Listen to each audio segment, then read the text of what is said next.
But let's move on to the mechanics of Theros Beyond Death. So, Theros Beyond Death, the set itself, just some quick design credits. Vision design is by Ethan Flesher. He, I think, was new to Wizards when Theros first came about, and he did a ton of research to really capture the Greek top-down feel that first time. You see a lot of his fingerprints in the original Theros block, and so I think it made sense for him to be lead design here. And then Mark Gottlieb and Sam Stoddard were set design, so putting the set together in a functional space after Vision Design gave them all their crazy ideas. So a lot of times we get a lot of articles about all of the things that they tried when they were making the set and making Magic, or all of the other articles on the mothership about things that they did that didn't end up working out, or all the problems that they had. And I found there weren't a lot of that this time around. I think a lot of the mechanics were locked in, but they knew for sure their main design goal was to recapture Theros, but with the twist of the underworld. They knew they were doing the underworld. They were probably going the same direction that we were all saying, like they want to explore a different side of Theros. They want it to be resonant, and that is going to be the underworld.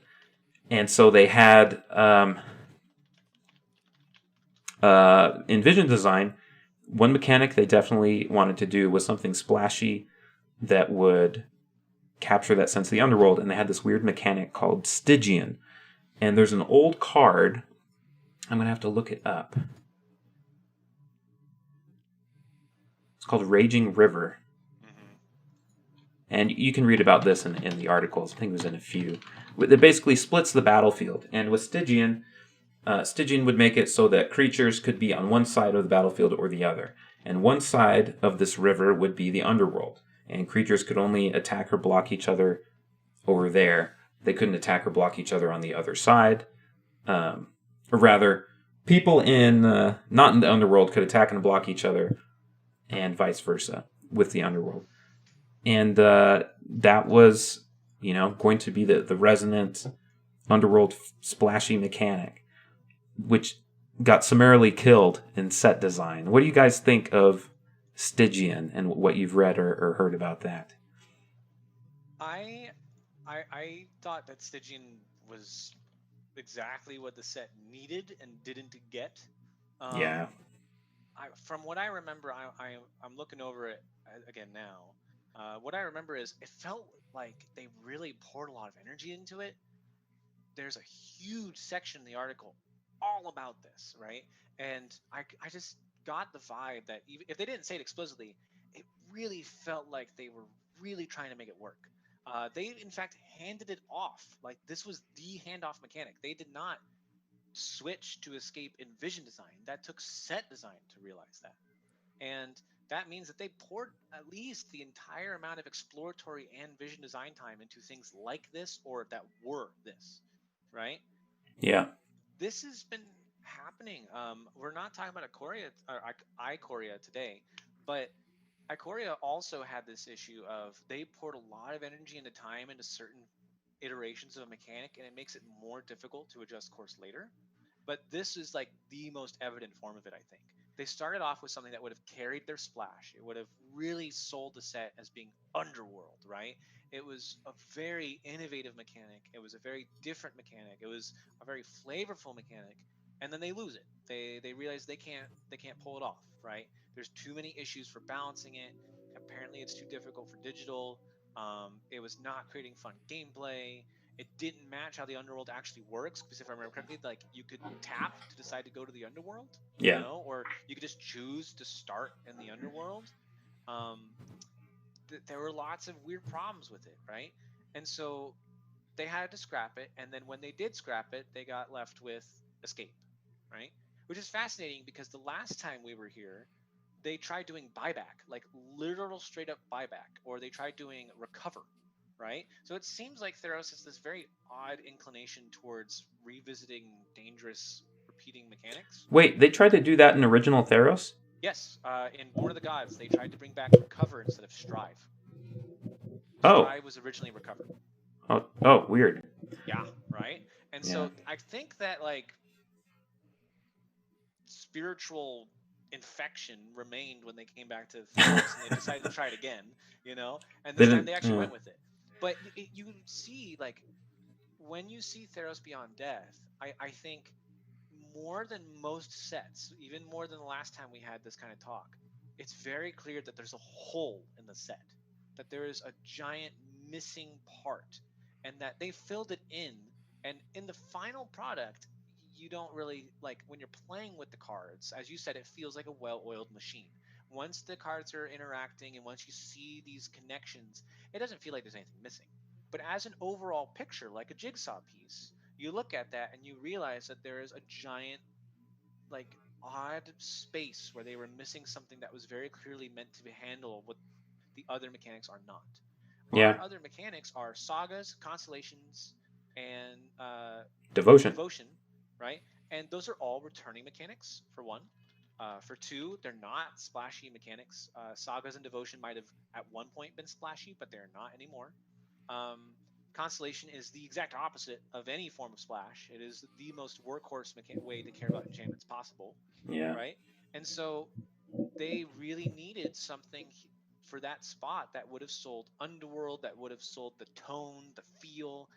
I don't know if Stygian was it. The stuff they're describing does not feel exactly proper. The closest they got was when they had creatures die from the living to the dead side, so every creature gets a second chance to fight, essentially, which is a cool concept, right? That sounds awesome. And I think that's why they spent so much time, is they knew they were onto something. They knew that this is the thing that they needed, and they couldn't figure it out. They couldn't crack it. And then they had to be left with something safer in a way, and that was Escape. So Stygian reminds me of like a very high concept theoretical mechanic that someone in the custom magic space would come up with. Be like, what if the battlefield was the underworld and you could cross from side to side? And maybe they would tap to go there, and like it's all theoretical concept, but then the moment you sit down and play test it, you're like, oh, this makes everything about magic twice as difficult. Like everything basically has menace. Combat becomes twice as complicated. Board complexity gets twice as complex. Flying feels weird because like it's like evasion on evasion. You know what I mean? Yeah. And it seems like a kind of mechanic that would be kicked out really early in a brainstorming session.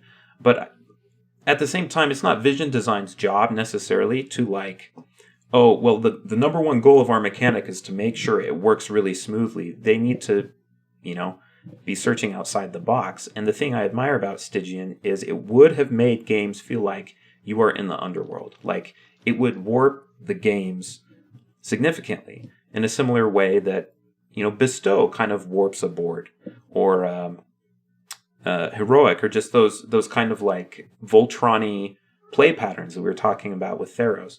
This would do that. It would make the set itself feel like you're doing something in the underworld. Instead, with Escape, I feel like there's certain creatures that I can believe are going to the underworld and coming back, but I don't feel like I, as a player, am doing something in the setting of the underworld of Theros. Mechanically, it's just shadow, basically. Uh, and I've always thought if they wanted to bring back shadow, which is a not loved mechanic in R&D, they should do something where it's like it's shadow, but once there's something with shadow, you can choose to be in the shadow side or not the shadow side, Right. and then sort of go from it. Like all they really needed for shadow to be an interesting mechanic was for you to have some way to interact with it, and it sounded like they were really trying to hit that, but then they got tied up in like, okay, I could make this work mechanically, but if I make it work mechanically, then it's going to get really far away from the theme. And then the whole reason we're doing this is because of the theme, and then you sort of run up into, okay, well, this can't be the thing we build our set around if it's not going to actually sell the flavor perfectly of what we're trying to do. Yeah, I think you touched on something, Carl, that's really true to this, and I don't want to spend too much more time on Stygian, even though it's a really big part of the set. But I think you said that this is a high concept thing that you've seen before. I've seen it before. I think everyone's seen it before. Yeah. I think one of the things that a lot of amateur designers don't realize, especially with Magic, is that if you have like an idea it's very like It's been some had. ideas. Yeah, very likely it's been had. Yeah. There are some ideas that you go into very weird spots for, or that surprise you stumbled upon something that they hadn't actually thought of, you know. But for the most part, like a lot of these base changes have been done, right? Like when I've talked to Wizards people, that sometimes I had that interview and they ask questions, and my first idea is that like, oh yeah, this is the trick in my pocket, right?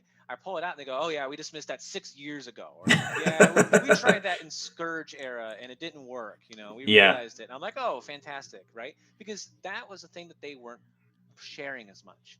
You said that they've been talking a lot about that. Sorry, I'll rewind. Carl, you were saying that they share a lot of these things, but they don't historically. It's only recently that Mark Rosewater started to open up about mechanics that didn't work.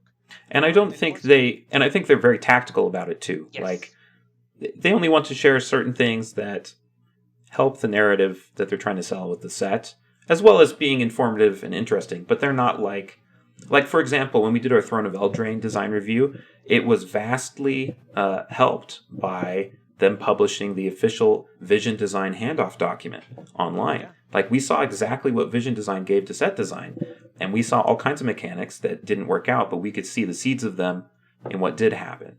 Yeah. We did not get to see that this time. We did not see a Vision Design handoff document. And, I mean, they don't have to give it to us, right? Like, there's an embarrassment of design riches, all of the content they give us. Yeah, Mark Rosewater has historically held very close to his chest the mechanics that he thought had potential. Yeah. And that's the big change now, is that he's starting to share mechanics that are good but didn't work, right? Either their concept was good and they couldn't find an execution, like Skirmish and War of the Spark, or in this case, they played with them. They actually played with these cards. Vision Design hands off a set that is capable of booster draft and sealed. They make commons, they make uncommons, and they do enough rares and mythics to support that. Yeah, so, it was a set. Yeah, they've play tested it. They've been play testing it. Exploratory is like, let's get weird with it, But Vision Design, they're still getting weird with it, but they're going for that. That is a goal. Like, they're not still exploring anymore. It's visionary, but it's still meant to be an actual set.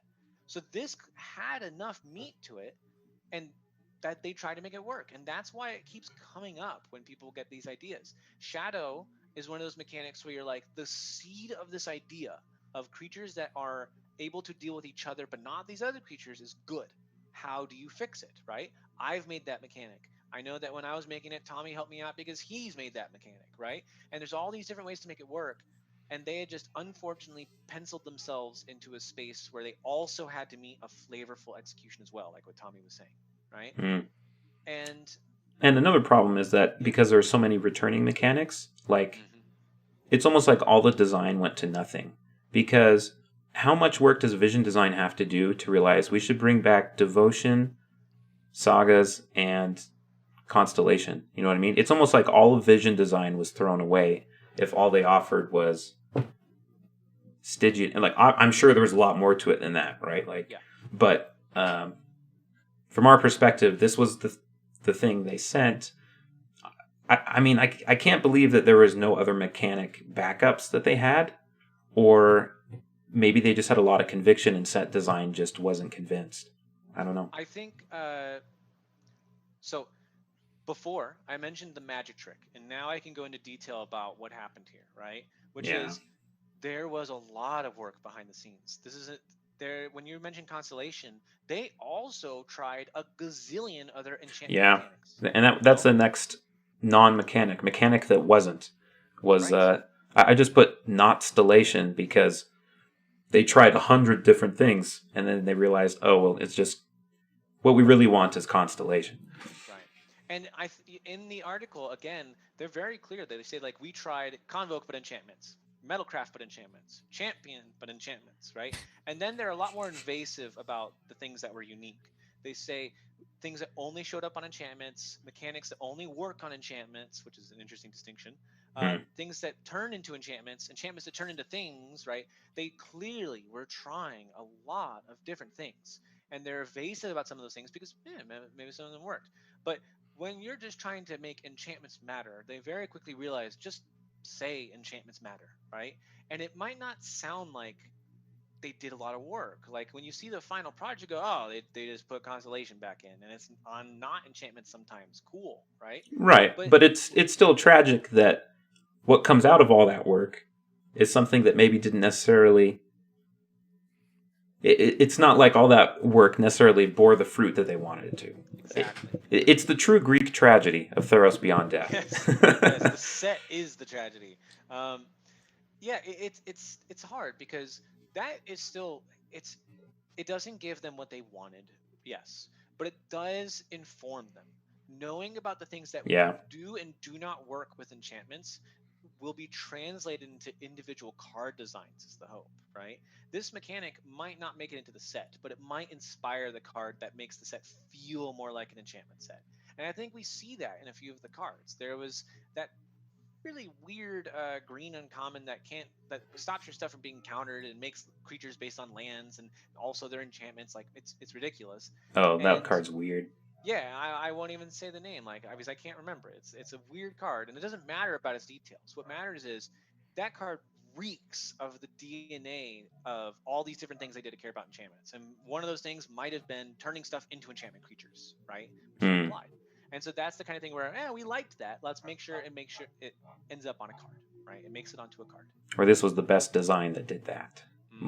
Might as well be. Yeah, Destiny Spinner. That's it. And when you see the final product, that effort and that ordeal, I think, does translate into some improvement. Whether it's enough improvement or they learned the right lessons, I don't know. But it isn't worthless. But to the average player and audience and amateur designer, you don't see that.